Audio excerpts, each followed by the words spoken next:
சைபாவோட இனாகிரேஷனுக்கு வந்திருக்கேன்.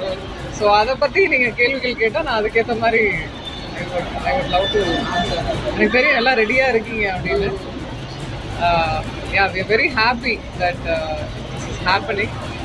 ஃபர்தராக நிறைய பேசுவோம், அப்புறம் பேசுவோம்.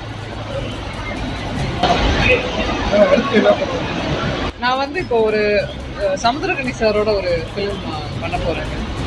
அது வந்து இன்னும் அனௌன்ஸ்மெண்ட் பண்ணலை, ஷூட்டிங் நடந்துகிட்ருக்கு.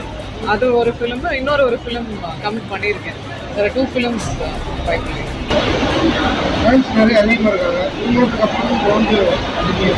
அது அன்றைக்கே சொல்லிட்டோம் இல்லைங்களா. கண்டிப்பாக நடிப்பேன் தொடர்ந்து. ஏன்னா எனக்கு தெரிஞ்ச வேலை இது. கிட்டத்தட்ட ஒரு நாளில் 2 நாள் உழைப்பு இல்லை. இது வந்து 15 வருஷம் 16 வருஷோட உழைப்பு. டெஃபினட்டாக இதை கண்டினியூ பண்ணுவேன். டெஃபினட்டாக என்னோடய பேஷனும் இதுதான்.